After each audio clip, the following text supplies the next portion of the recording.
Chapter 15, Reading and Preschoolers.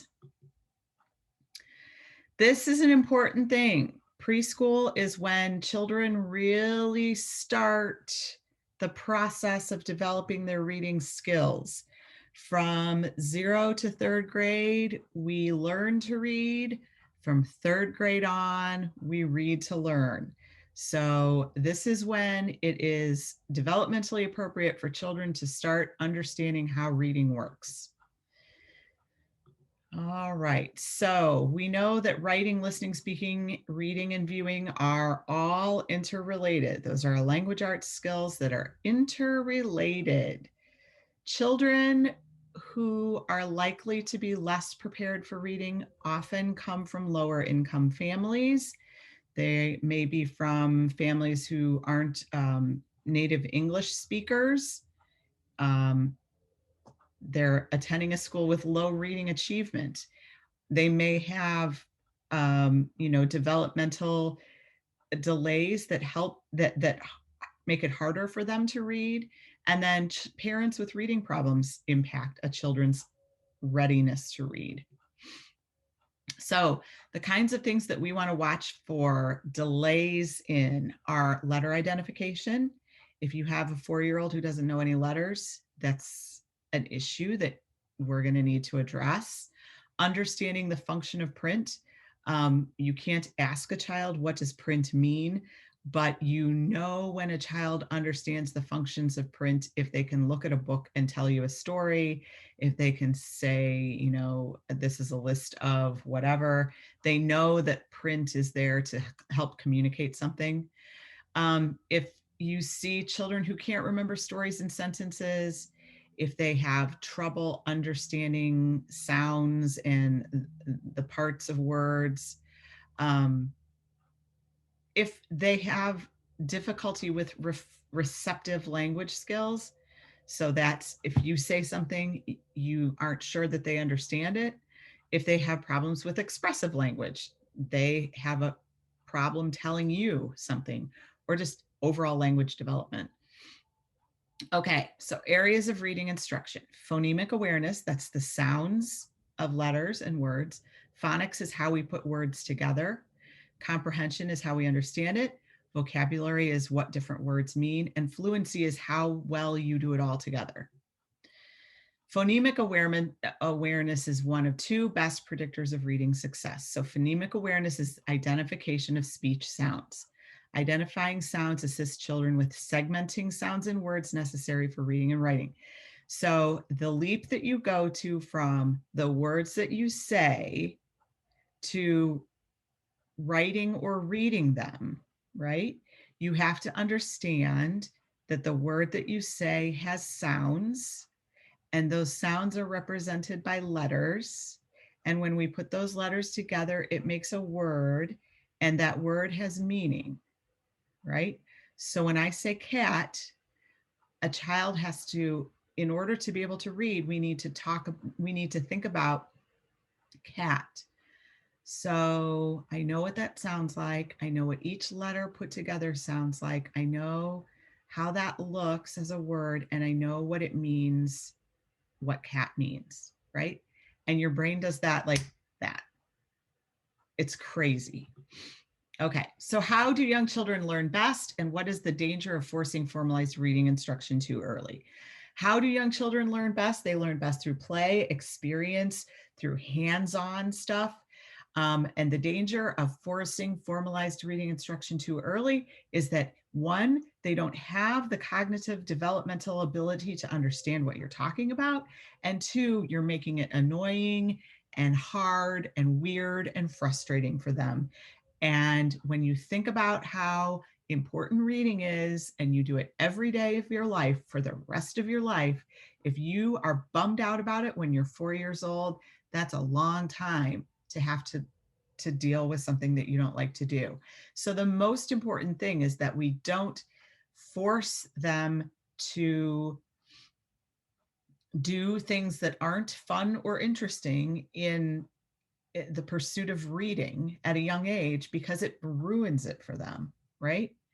Some kids are never going to be readers for pleasure, but it's important that they be able to view reading in a neutral enough way that they can use it and enjoy it or tolerate it for the rest of their lives, right? So, print concepts, pictures and texts are different. 3-year-olds get this, right? They know what's a picture and what are words, right?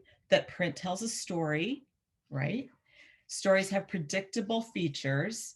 This is a particularly predictable book because the napping house, we're stacking everybody up on top of the napping house where everyone is sleeping, and everyone ends with where everyone is sleeping, right? Written words are made of letters. Letters are arranged from left to right, and capital and lowercase letters have the same significance. Okay. What are some children's ideas about reading? So they start to see it as a routine, an interpersonal routine between people. We're doing this, in the classroom in group time. We're reading books. They notice that I'm focused on the book when I'm reading, right? They understand that there's a sequence and that this story is unique to this particular book, and that print provides clues to written language and several strategies are used to interpret printed language. So, what are the objectives of reading readiness? Recognizing incongruities, recognizing things that aren't quite the same, recognizing context clues. So, if I can look at this page and see,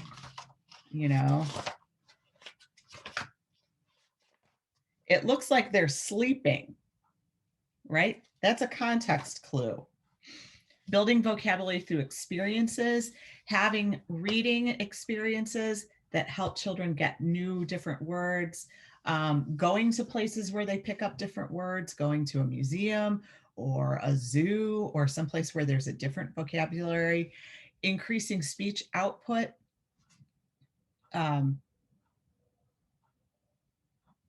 Is important, and then building critical thinking skills. Those are things that we're doing as we're developing reading readiness.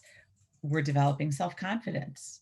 We are increasing interest in language activities, developing left and right awareness, and developing positive attitudes towards books. So, what sequence is this going to go in? Well, first, you're going to learn that reading and writing have a function. And then you're going to learn increased attention to words and letters. And then you're going to develop reading and writing skills, right? Developing awareness of words as separate entities is a really important thing, right? And becoming familiar with the appearance of many letters, and then becoming aware of sound similarities of some words. So it's all kind of a game, and it's all really related to each other. And it's important that we give children all the experiences that they need to pick up on all of these things. Okay. So we also need to consider what the goals of a program should be. Should every preschooler be able to read at a second grade level when they go to kindergarten? No. Should they be able to know most sounds and letters and be able to write their names? Probably. How are we talking about reading and writing in all the domains of development, in social, emotional, conversational, right? We're talking about how people talk to each other is important. Language, like, right? Reading and writing, cognitive and physical. These are all important development things that we need to be thinking about as we're moving kids from not reading to reading, not reading to writing, and from preschool to kindergarten.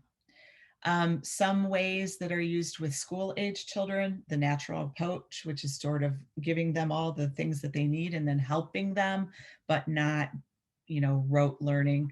Whole language is really focused on the sounds and invented spelling and things like that. There are so many ways to teach children how to read. And there are a lot that are really developmentally appropriate and helpful. There are a lot that are not. ABC Mouse, where you're going to teach your 18-month-old how to read. No, no. 18-month-old children are not developmentally able to read. Sure, they can understand a shape over and over and see that's an A, but they don't have any concept beyond that. The best approach is to sit down with a child and read a lot of books and talk about the letters that you see and give them a lot of experiences. That's really hard to do in a classroom of 25 kids. So teachers come up with their best ways to do it. But learning to read and write is a very individualized developmental skill. And so as teachers, we need to be able to provide as many approaches as we can. There are political implications, of course, to a variety of approaches. Back in the day, what we had were the reading wars, and I'm going to talk about this a little bit in a different lecture. But what we want to do is basically make sure that children have many, many opportunities to read and understand language and understand writing, and that we are involving families in this endeavor, that we are helping them understand how important this is. Okay, so there you go.